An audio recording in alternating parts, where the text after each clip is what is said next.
Olá pessoas, tudo bem com vocês? Hoje eu estou aqui com o Rai Monteiro, a gente vai falar bastante sobre futebol. Ele que é comentarista, editor, faz várias coisas dentro do jornalismo e do futebol. E para começar, a pergunta que eu mando para todo mundo no início é: da onde vem essa paixão pelo futebol e como é que você chega onde você está hoje trabalhando com isso? Fala, Rodrigo, tudo bem? Um abraço para você, para quem está nos assistindo aí, obrigado pelo convite. Cara, minha história nessa profissão ela não é muito linear, né? No sentido de que ela não foi a minha primeira escolha, né? Quando eu concluí ali o ensino médio e tal, comecei a pensar no que eu queria fazer, enfim, que carreira que eu ia seguir. Tinha algumas possibilidades, né? Algumas coisas ali na cabeça. E eu tinha uma coisa, cara, que isso é muito curioso falando depois, né? Porque é uma coisa muito presente para quem trabalha com isso, que é eu não queria muito trabalhar de fim de semana, cara. Eu ficava pensando muito nisso. Falar, pô, jornalismo, tem que trabalhar de sábado, domingo, feriado, deve ser um saco, isso não é para mim. E decidi fazer publicidade, né? Comecei a fazer lá, me matriculei na faculdade, comecei a fazer publicidade, fiz 6 meses. Um semestre, né? Quando acabou ali o primeiro semestre, foi no período exatamente que aconteceu a Copa do Mundo aqui no Brasil, em 2014, em junho de 2014. E aí você sai ali para aquele período de férias de meio de ano e tal. E eu fiquei, cara, muito empolgado com aquele negócio da Copa e tudo mais, aquele ambiente, pô, foi um negócio muito legal, né? Aqui no Brasil, aqui em São Paulo, onde eu moro. E aí eu falei, pô, cara, eu acho que eu preciso trabalhar com isso. Eu vou mudar meu curso e vou me inscrever no jornalismo e vou correr atrás disso. E aí mudei, né? Um pouco depois ali acabou a Copa, ia voltar às aulas, tal, mudei o curso e comecei a fazer jornalismo. Então foi mais ou menos o bichinho da Copa do Mundo que me picou. E as Copas têm uma coisa muito importante na minha trajetória, né? Porque por conta de uma Copa eu mudei o curso e fui fazer jornalismo, eu me formei às portas de outra, né? Antes da Copa de 2018, e a última de 22 foi a primeira Copa que eu trabalhei como comentarista, né? Não de jogos, né? Trabalhava lá no Band Esportes e a gente tinha programas, não tinha o direito de transmissão dos jogos, mas tinha programas ali e tal, e fiz um programa diário ao longo da Copa do Mundo inteiro, foi muito legal. Então a Copa do Mundo tem uma importância muito grande na minha trajetória e foi mais ou menos como isso aconteceu e como eu vim parar aqui, né? Eu me formei no mesmo ano, assim, quando eu fiz jornalismo, muito da parte do curso não fala sobre esporte, não fala Sim. sobre essa área. Eu acho que é um curso que fala muito mais sobre outras coisas, o que é bom, que a gente aprende bastante de técnica, sobre comunicação, mas dentro do esporte a gente não sabe tanto. Então, eu acho que depois, quando a gente vai trabalhar com esporte, acho que a gente tem que aprender outras coisas, às vezes fazer outros cursos. Como é que foi para você? Cara, no fim das contas, eu acho que para mim, como você disse, de fato a faculdade não tem assim tanta coisa relacionada ao esporte em si. Eu até tinha um módulo lá de jornalismo esportivo, mas é uma coisa muito rasa, assim, não era nada muito grande. O que contribuiu muito assim na minha trajetória foi que eu comecei a fazer um estágio muito cedo, né? Eu entrei no Grupo Bandeirantes em novembro de 2015 como estagiário, né? Então eu tinha começado a faculdade no segundo semestre de 14, eu tinha 3 meses, né, de cursos completos, quando eu comecei a fazer o estágio. E aquilo ali para mim foi uma escola muito grande, né? Eu não desprezo a questão da faculdade, é muito importante, você de fato aprende muita coisa, mas eu aprendi muito mais coisa na prática ao longo desse período que eu passei lá, né, do que na teoria da faculdade. Então, como eu disse, a faculdade é importante, você tem ali uma base teórica de coisas que são relevantes, troca de conhecimento com pessoas, com professores e tal. Mas a grande escola para mim foi o período que eu passei no Bandeirantes, principalmente no Band Esportes, né, no período ali inicial, porque por se tratar de um canal pequeno, com menos recursos do que em outros lugares, você acaba tendo que fazer um pouco de tudo, né? Então você vai aprendendo muita coisa. Você aprende as mais diversas áreas ali das questões de TV. Então, isso para mim foi um grande complemento. Assim. Muito do que eu aprendi foi, de fato, nesse período em que você consegue fazer muita coisa. Né? Você produz, edita, escreve. Depois eu passei a comentar, a colocar programa no ar, a coordenar outras coisas, enfim. Mas é tudo uma evolução com o tempo. Né? Então, para mim, o que foi um grande complemento, né, nessa minha formação foi o período ali de estágio e depois o período que eu passei lá no Band Esportes por conta desses aspectos, né, de estrutura, você acaba tendo que fazer muita coisa e isso engrandece muito a sua trajetória, não tenho dúvida disso. Eu estava até conversando com outras pessoas antes, aqui em outras entrevistas aqui no canal, e o Robson Morelli, que era editor do Estadão, ele fala que hoje nunca se fez tanta notícia, mas hoje as redações são menores do que eram antes, né? Não sei no seu caso como é que é aí, mas como é que funciona isso daí? As pessoas têm que saber fazer mais coisas, como você falou que sabia e fazia antes. Tem menos gente, mas tem mais notícia para fazer, então o pessoal tem que se redobrar nas funções. Cara, eu acho que tem um pouco a ver também com questão de investimento, né? Da possibilidade de você investir ou não, das questões econômicas do país de uma forma geral. Então, você tem mais dificuldade de investir, talvez, por conta disso, né? A gente já vive um momento nesse sentido ruim há bastante tempo, né? Não é de agora. Então, eu acho que naturalmente isso vai fazendo com que os meios de comunicação eles vão diminuindo o seu quadro ali de funcionários, né? E é curioso que, ao mesmo passo que isso acontece nos meios mais tradicionais, você tem o surgimento ali de outras plataformas, né? Então, isso é muito interessante, que mostra que há espaço para trabalhar em diversos lugares, é que você, no fim das contas, acaba tendo que se reinventar um pouco também. E aí, nesse sentido, de você ter menos pessoas, porque tem menos capacidade de investir, eu acredito que a busca por pessoas que possam fazer mais de uma coisa, isso acaba sendo fundamental. Ou a capacidade das pessoas de fazer mais de uma coisa acaba sendo fundamental. Então, é muito difícil, numa estrutura hoje em dia, você ter um cara que só escreve, que só edita, que só coloca no ar. É preciso ter pessoas que possam fazer mais de uma coisa, principalmente em lugares, como eu disse, onde o investimento é menor, onde o quadro de funcionários é reduzido. Então, de fato, eu acho que hoje as empresas talvez procurem por profissionais mais completos, né? E eu acho que isso me ajudou muito, né, no período lá do esportes, porque como eu me formei lá dentro dessa lógica, você acaba se tornando um profissional que consegue fazer mais de uma coisa. Então, hoje eu posso editar, hoje eu posso colocar um programa no ar, um evento, um jogo, posso coordenar um programa, posso comentar, posso apresentar, fiz todas essas coisas. Não é que eu estou dizendo aqui que eu posso fazer essas coisas porque eu acho que posso fazer. Eu estou dizendo que posso fazer essas coisas porque fiz ao longo desse período todo.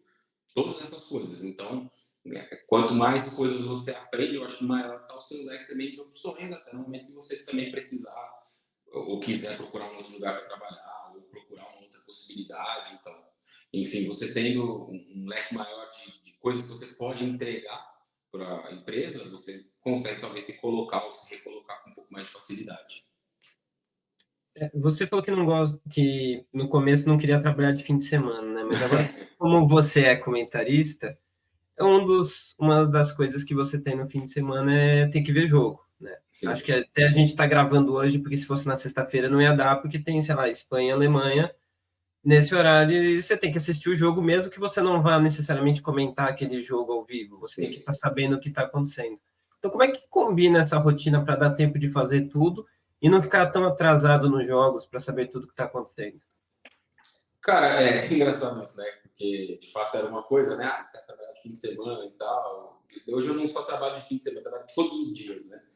Mas, cara, eu assim, consigo conciliar minha rotina para assistir o máximo de jogos possíveis. Nem sempre é tão fácil, mas às vezes você pega ali, vê algo na madrugada, ou procura ler um resumo de algo ou de alguém que você tem ali uma base de pensamento mais ou menos parecida, para que você consiga coletar algumas informações. Acho que tem algumas coisas que são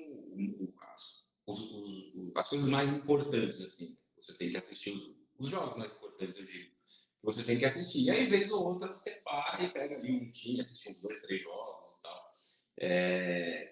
Eu também tenho uma outra coisa que mais pessoas fazem isso também, enfim, de conseguir ver mais de um jogo por vez, né? Então, por exemplo, você tem aí uma rodada do Campeonato Brasileiro com 2 jogos passando, isso acontece muito, né? 2 jogos às 4, 2 jogos às 6, 2 jogos às 9h30.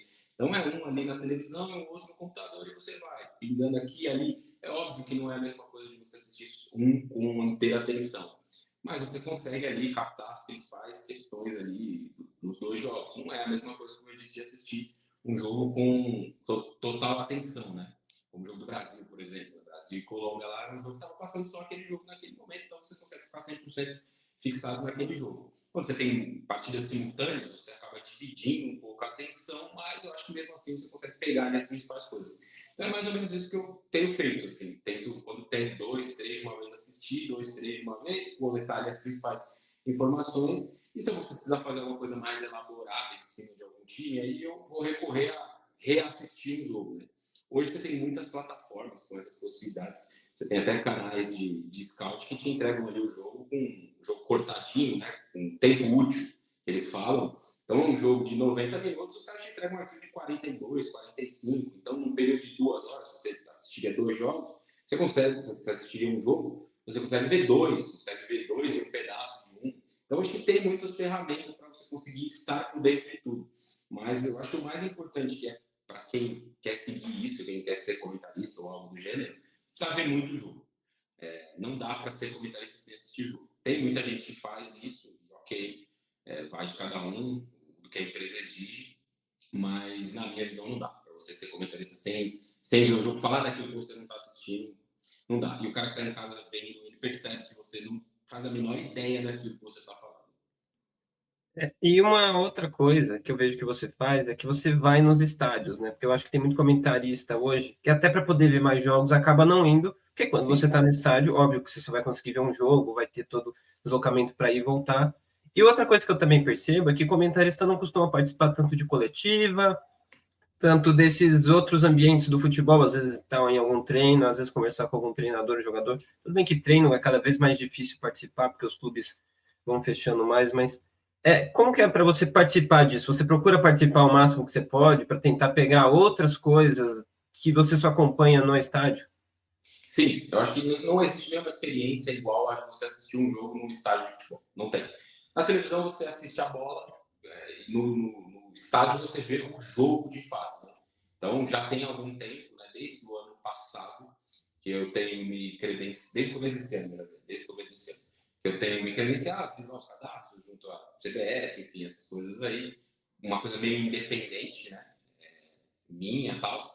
E tenho conseguido ir em alguns jogos. Né? É claro que existem algumas limitações eu gostaria até de ir em mais, né? Mas existem algumas limitações de espaço, de veículos que vão de fato fazer a cobertura daquele jogo. Então, você acaba com algumas limitações e muitas vezes não conseguindo ir. Mas eu prefiro muito ter a possibilidade de ir ao estádio. Né? Nessas últimas 2 semanas, por exemplo, eu fui na semana retrasada a Itaquera, ver Corinthians e Cuiabá, e fui domingo ao Morumbi ver São Paulo e Bahia. Então, nada é igual à experiência de você ver o jogo de perto, ver os detalhes, ver coisas que vão fugir à transmissão da televisão. Eu acho que seria muito importante se mais pessoas fizessem isso. Né? Isso engrandece muito a sua visão em relação ao jogo, em participar das entrevistas e em apresentação de técnico. De jogador, não. Mas em apresentação de técnico, você consegue ali captar muita coisa legal. Eu, por exemplo, fui nesse ano, no começo do ano, na apresentação do Carpini. Algumas outras não dá para ir por conta de agenda, de outras coisas. Né? Essas apresentações geralmente são segunda-feira, meio-dia. Às vezes você tem outra coisa para fazer e não dá para ir. Mas sempre que eu consigo conciliar, eu tento ir sim, nos jogos e entrevistas, tal, porque no ambiente você consegue extrair detalhes que vão enriquecer, acredito eu, pelo menos, um pouco mais a sua análise do jogo. E eu acho que também às vezes conversar com o pessoal, não só o pessoal que cobre o clube ali, mas o dia a dia, né? Porque você tem os setoristas que às vezes você consegue conversar nesses dias, ou outros comentários de outros lugares, né? Na segunda-feira eu fui no jogo do Palmeiras, e daí eu conversei com algumas pessoas que cobrem os dois clubes, você começa a entender um pouco melhor como que está o ambiente em cada clube, quais são as ideias do clube, né? Eu acho que é sempre importante você conhecer não só o lado que está no jogo, mas o lado que não está no jogo, que às vezes explica uma parte do jogo também, porque às vezes algum jogador não está jogando, às vezes algum jogador tem um problema pessoal que você só descobre conversando ali, que é algo que não pode ser publicado, né? Mas você fica sabendo, então você. Não é que você vai comentar e falar disso, mas você pelo menos não comenta outra coisa, né? Eu acho que entender todo o ambiente do jogo é sempre importante, né? Demais. Por exemplo, né, você citou aí a questão do Palmeiras. Eu estava lá em Itaquera na semana passada, nesse jogo do Corinthians contra o Cuiabá, ali, aquele momento muito complicado. Né? O Antônio ainda era técnico do Corinthians, mas já estava ali bem pendurado, né? Foi o penúltimo jogo dele. Você, no ambiente, consegue perceber algumas coisas, né? Essas conversas, você consegue perceber outras coisas, conversando com pessoas. Você adquire informações que talvez você não vai poder usar, de fato, não são informações publicáveis, né? Mas elas te ajudam a entender um pouco mais outros problemas que não só ali o trabalho do campo, as coisas que não estão caminhando bem no dia a dia do clube, né? Então, de fato, essa experiência também é muito enriquecedora nesse sentido, né? De você conseguir trocar figurinha ali com muita gente que vai acrescentar informação para a sua análise. Porque é muito importante você analisar o jogo, mas é preciso contextualizar também com outras coisas que acontecem no ambiente, né? Um jogo de futebol nunca é uma coisa só. Nunca é só o jogo, eu gosto muito dessa parte, nunca é só o sistema tático, só o modelo de jogo. Tem várias outras coisas que compõem aquela análise que você vai fazer e vai entregar depois. Você falou de estudar o jogo, de tática. De onde você procurou aprender mais sobre isso? Foi através de livros? Você fez um curso? Como é que foi essa parte? Cara, eu tinha na minha cabeça, assim, desde sempre, quando eu comecei, eu sempre me interessei por esse lado, bem antes, muito antes mesmo de eu pensar um dia em trabalhar com isso. Me interessava muito por esse lado, gostava, assim, de entender o porquê de certas coisas aconteciam no jogo, e aí comecei a ler muito, né? Naquela época, pô, a gente tá falando de... Eu tenho um canal, né, sobre isso, já foi no site, o site saiu muito em desuso, então parei de escrever e passei a fazer vídeo no YouTube, mas eu praticamente falando, tem 10 anos. Isso é muito antes de eu ter começado na profissão, né? A gente está falando de 10 para 24, 2014, né? 2023 fez 10, né? Então 2013, até um pouco antes até de eu começar a estudar, enfim, e pensar em trabalhar com isso. Então sempre me interessei por essa parte. Só que naquela época, 2013, 12, 11, o material disso era muito escasso, não é como hoje. Hoje a gente tem um acesso muito grande, tanto que é um assunto que interessa a mais pessoas, né? E mais pessoas buscam fazer, e a gente tem visto hoje um movimento que cresce muito nesse sentido, né? Dos cursos de consultoria individual para jogador, muita gente fazendo trabalhos muito bons, né? De scout e tal. Mas naquela época não era muito assim, né? O acesso à internet não era tão grande como é hoje, era um negócio um pouco mais limitado, e as fontes também que você conseguia ler nesse sentido eram menores. Então eu comecei lendo muito duas pessoas especificamente, né?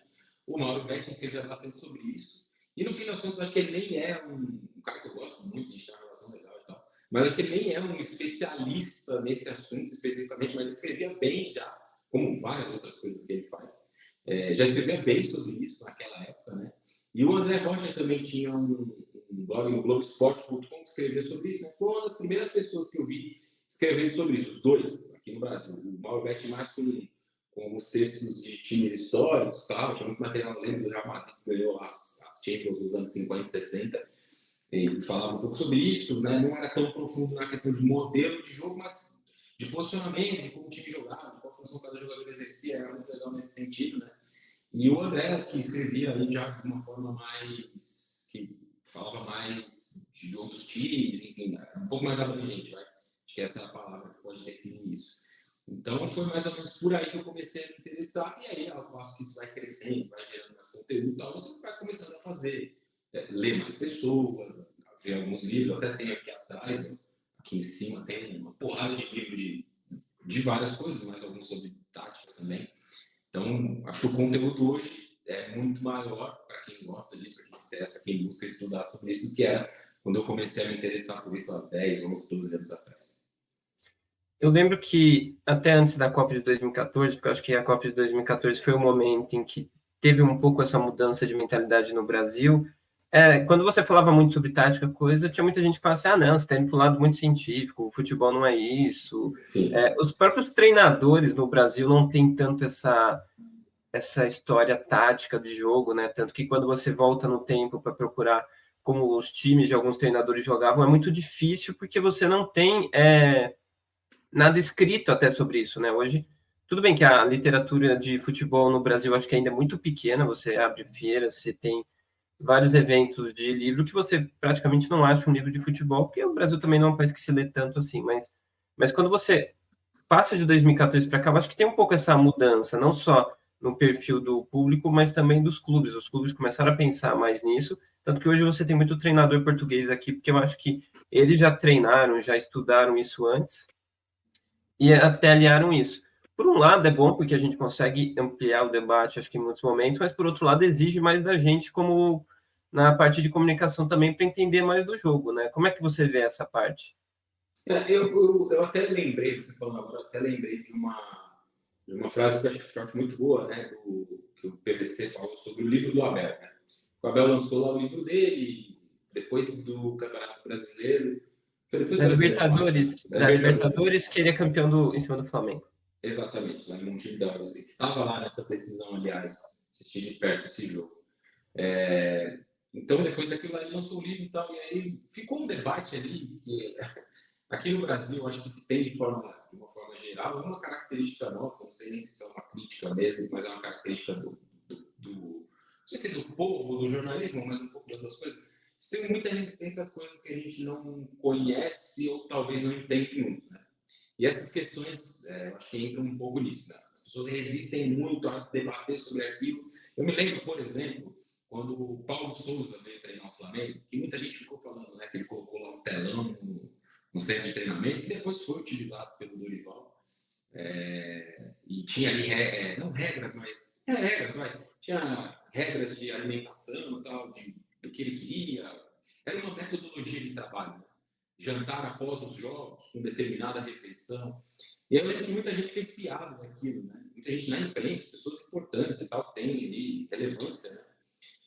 Isso é uma bobagem, telão, os caras vêm pra cá, ficam inventando. Não é pelo simples fato do cara trazer uma coisa diferente. É pelo fato da gente não entender para que aquilo serve. Então, como a gente não entende, a gente reage de forma negativa. Então, tá inventando. Pô, o cara quer que o Gabigol jante berinjela depois do jogo contra o Vasco. Cara, aquilo é uma metodologia de trabalho. Ele criar um cardápio para os seus jogadores após o jogo tem a ver com a recuperação deles. O telão tem a ver com as correções que podem ser feitas ali no momento do treinamento. Mas a gente não quer compreender isso. A gente quer criticar porque criticar é legal. E porque criticar, hoje em dia, mais do que em outros momentos da história, dá muito engajamento, né? Que é uma palavra aí mágica da moda. As pessoas estão em busca disso desesperadamente. Daquilo que vai viralizar, daquilo que vai fazer as pessoas ganharem seguidores ou elas serem relevantes dentro de uma bolha X ou Y.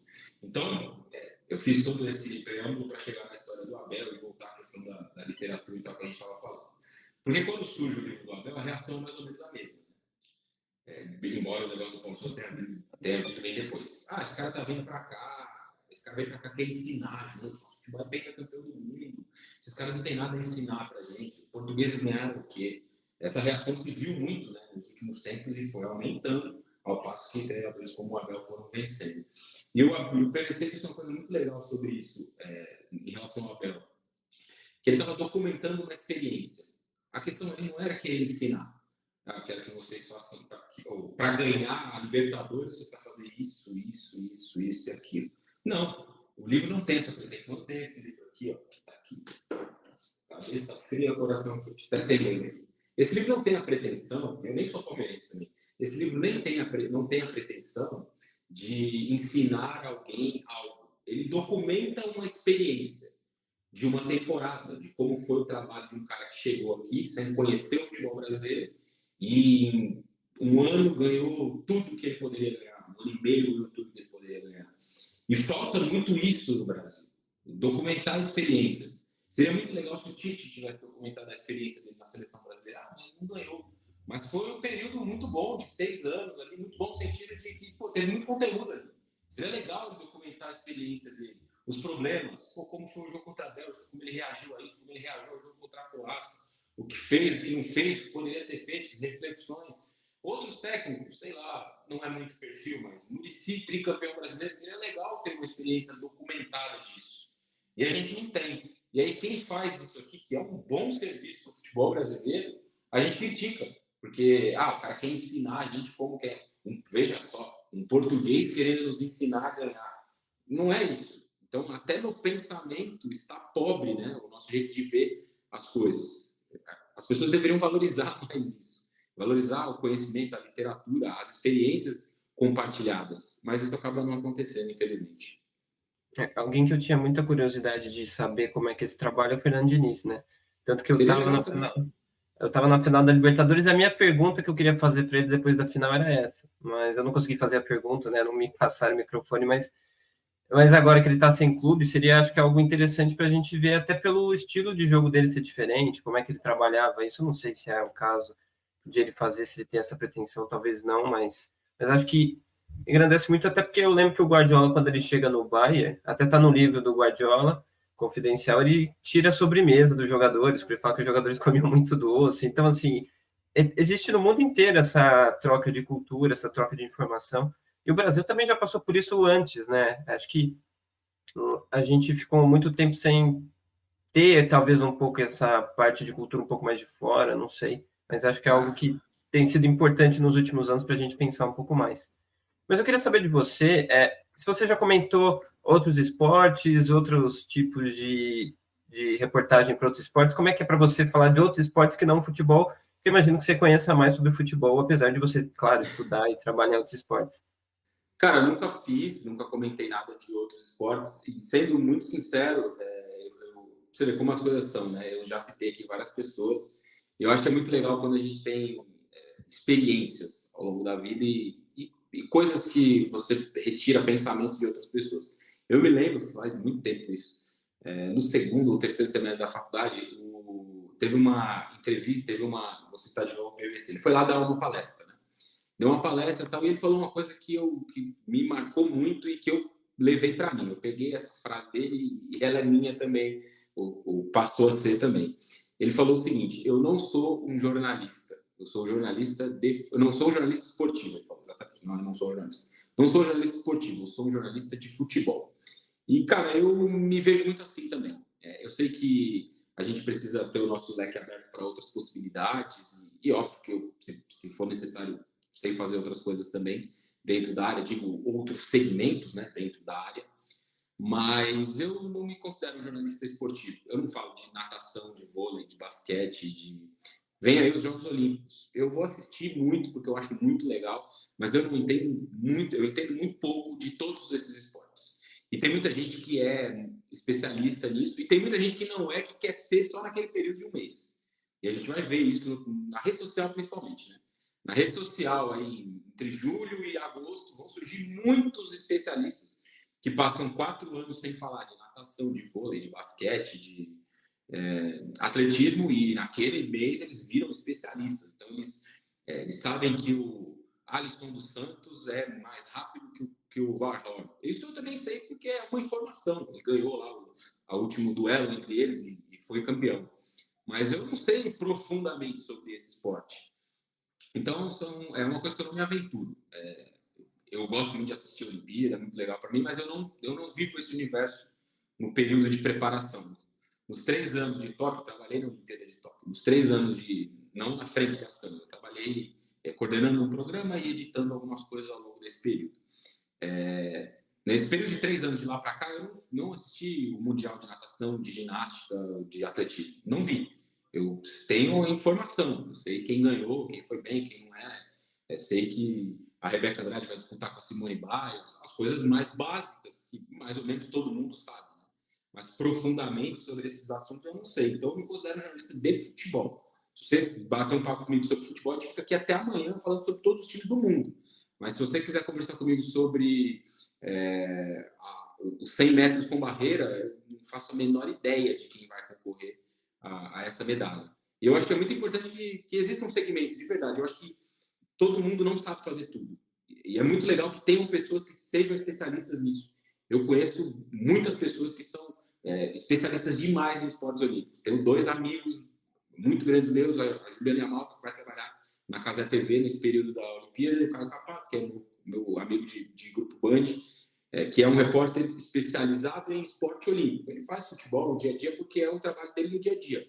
Mas ele é especialista em esporte olímpico. Ela é especialista em esporte olímpico. Eu acho que é muito legal a gente ter pessoas que são especialistas em determinados segmentos. Fora do futebol, o que eu gosto de assistir é NBA, só. Paro assim para assistir, para ver um jogo completo, tento entender um pouco mais NBA. O restante dos esportes, vejo muito pouco. Vejo vôlei algumas vezes porque minha namorada jogou vôlei muito tempo e tal, então na casa dela eles gostam muito de assistir vôlei, então às vezes eu tô lá e aí eles colocam o jogo de vôlei e eu fico ali assistindo. Mas não entendo absolutamente nada desses outros esportes.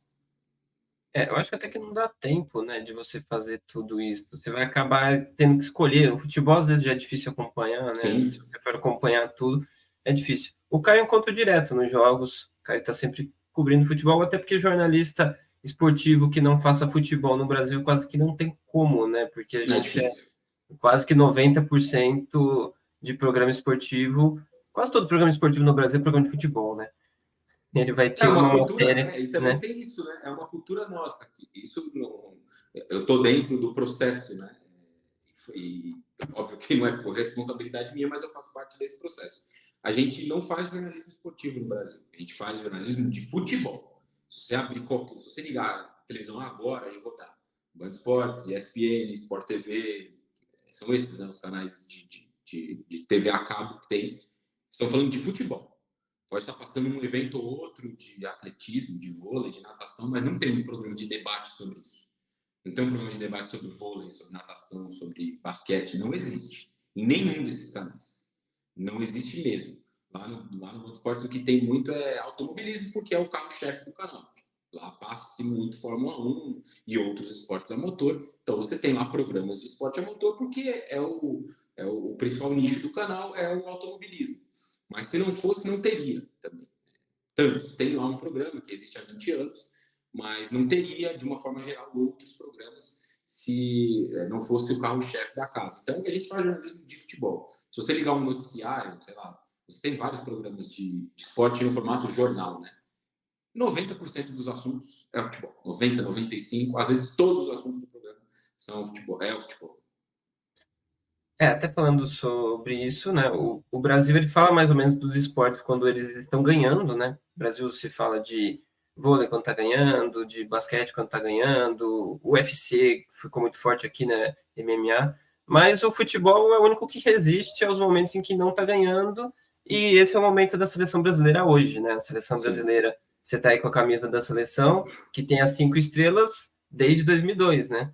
Desde 2002 não renova uma estrela, como aconteceu entre 70 e 94, ali a gente vai chegar num período parecido, mas eu acho que hoje a gente tem, até pelo jogo da seleção ontem, o empate, uma seleção que está muito longe de estar pronta, né? Você vê claramente que é um time onde não só os jogadores, como acho que o próprio Dorival ainda não sabe onde ele quer chegar, como ele quer encaixar esse time, e talvez não dê tempo de ganhar uma outra Copa, porque a Copa está próxima, se você for ver, né? Um pouco mais de. São 2 anos agora, né? Para a Copa do Mundo. E o Brasil está muito longe de ter um time pronto, por mais que outras seleções também pareçam, tá assim, sei lá, Inglaterra, hoje você olha, parece um time que tem um técnico há pouco tempo, apesar de não ser a realidade, né? Então, acho que tem muita seleção que ainda está em processo de formação. E acho que hoje o futebol de seleção é muito mais equilibrado do que o futebol de times, né? Que você acho que difundiu mais o futebol em outros países, então acho que tem mais esse trabalho.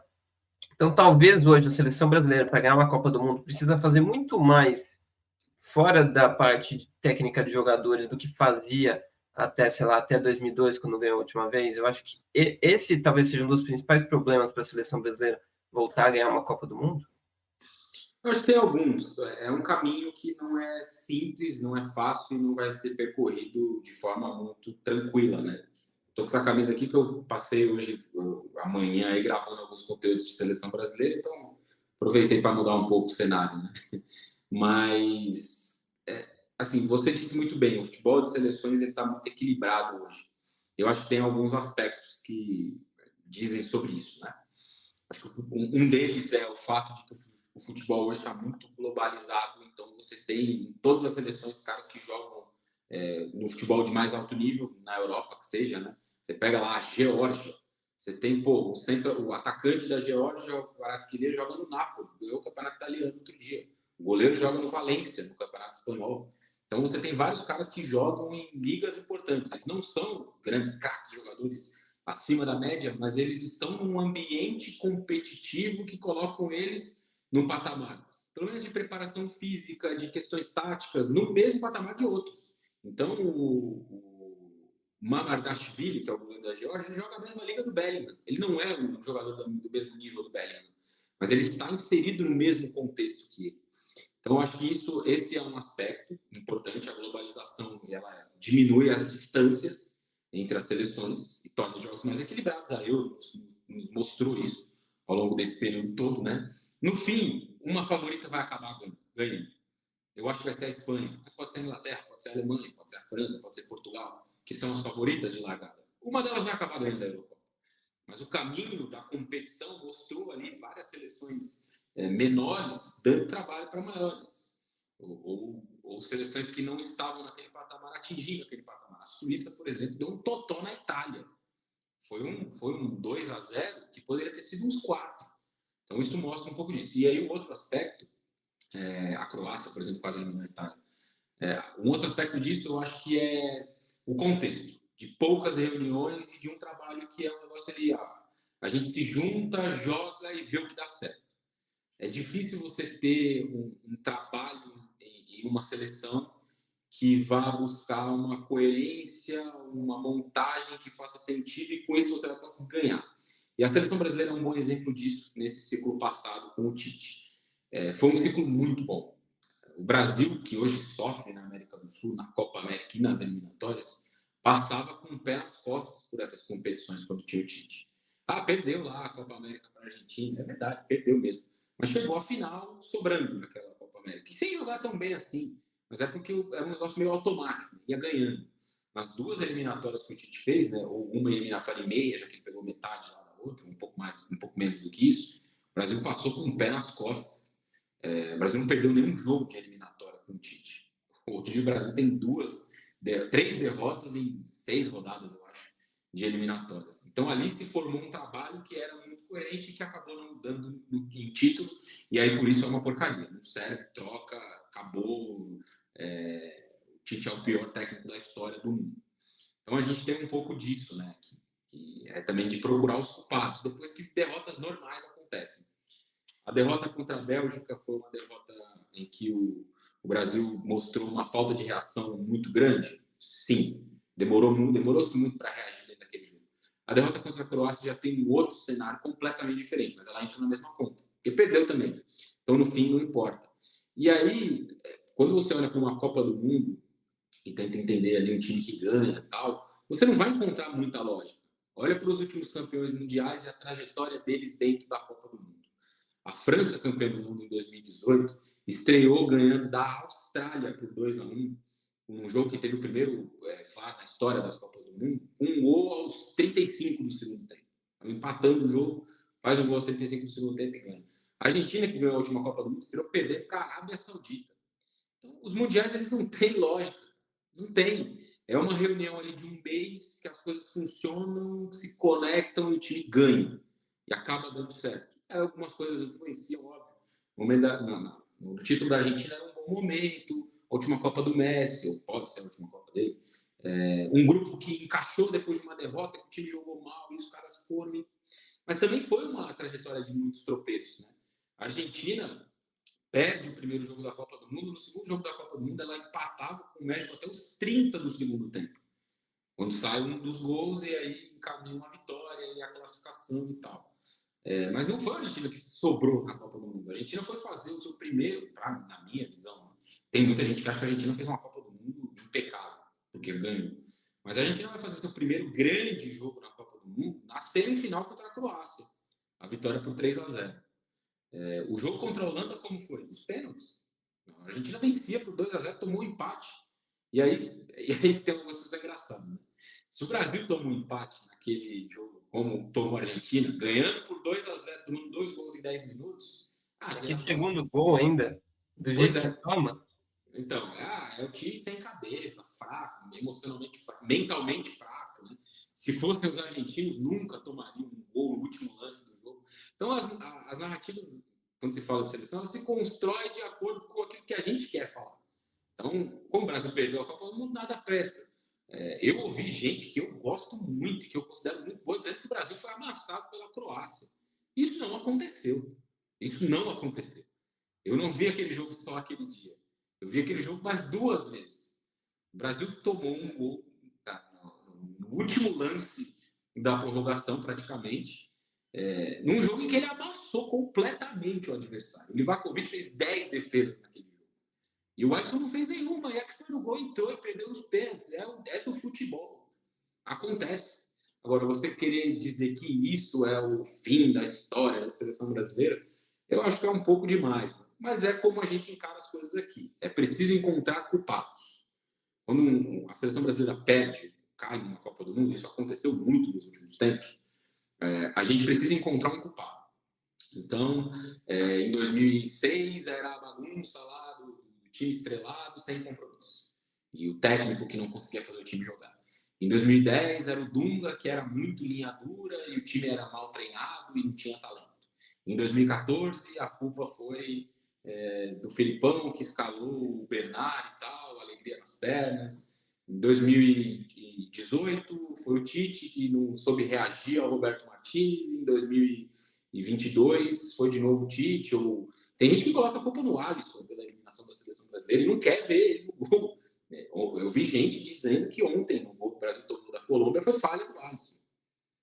Então, aqui a gente procura culpados. E enquanto essa cultura existir, eu acho que ela não vai acabar nunca, vai ser muito difícil você engrenar um projeto de futebol ali, que tenha uma coerência, que faça algum sentido e tal, e que consiga construir algo. A gente quer, depois de 7 jogos, que a seleção do Dorival faça mágica. E no futebol não é assim.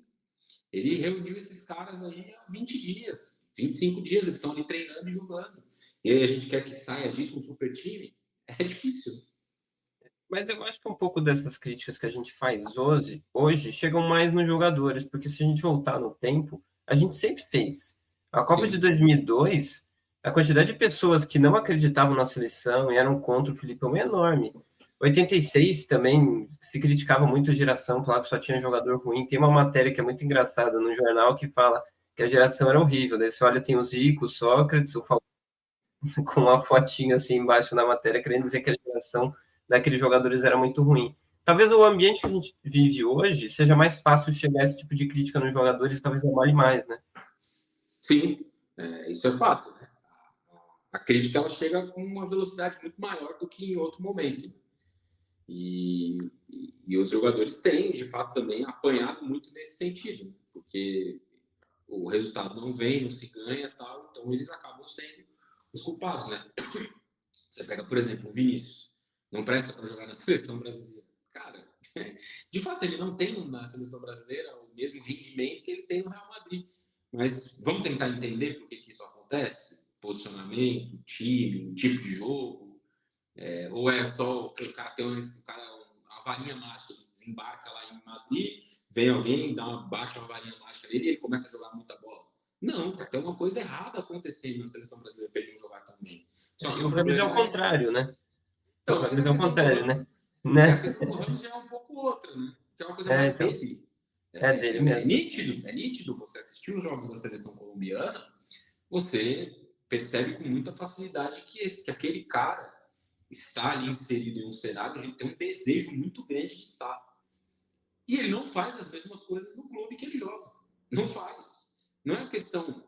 É que essa discussão do Ramos se ampliou muito, né, nos últimos tempos, e aí as pessoas vão distorcendo algumas coisas. O Ramos não é um grande jogador, tecnicamente, ou muito bom Rames Rodrigues não serve para jogar no fraco futebol brasileiro. Não é isso.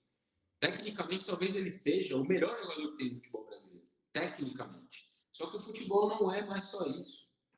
Se ele não competir muito, ele não vai conseguir colocar em campo a técnica dele. E a seleção colombiana mostra isso. Ele não fica lá na seleção colombiana esperando uma bola vir no pé dele para ele fazer um cruzamento, para ele dar um passe. Não. O jogo do Brasil mostra isso. O cara volta na lateral para dar carrinho, vai dar combate no meio do campo, porque ele deseja estar ali. Porque a seleção do país dele e tal, e ele quer muito aquilo. Então, é um outro tipo de entrega. Se ele entregasse na seleção colombiana o que ele entrega no São Paulo, que eu acho que ele não tem capacidade física de fazer, eu acho que ele não consegue entregar essa competitividade em 30 jogos, 40 jogos seguidos numa temporada, eu acho que ele não consegue, baseado no histórico dele. Desde 2014 ele não joga mais de 40 partidas em uma temporada. Ele seria titular e seria o melhor jogador do campeonato.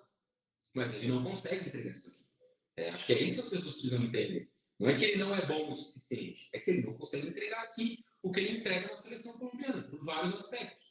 E um deles, para mim, o principal, é que ele tem muito desejo de estar lá. A mesma coisa não acontece aqui. Então, agora a gente vai para a parte final da entrevista, quando eu abro espaço para o convidado poder divulgar os canais onde ele fala, os lugares onde as pessoas podem encontrar ele. E eu abro espaço para você, pode falar todos os lugares onde as pessoas podem acompanhar o seu trabalho. Bom, para quem quiser acompanhar, a gente falou um pouco sobre as questões táticas, tem meu canal aqui no YouTube, Taticamente Falando, tenho abastecido lá diariamente com vídeos, né? Nesse momento, por exemplo, que a gente está gravando aqui, eu já estou subindo uma análise da seleção brasileira, tem alguns outros vídeos também de outros times, futebol de uma forma geral.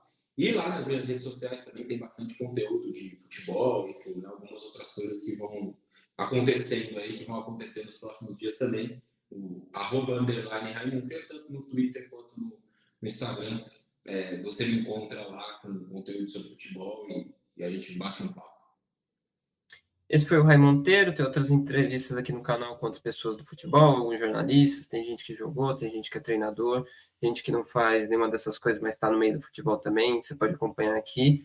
Eu volto na outra semana com mais um convidado, que eu já sei quem é, mas como eu ainda não gravei, não vou falar quem é. Vocês vão acompanhando aqui, vocês veem com o tempo. Então é isso, até o próximo vídeo.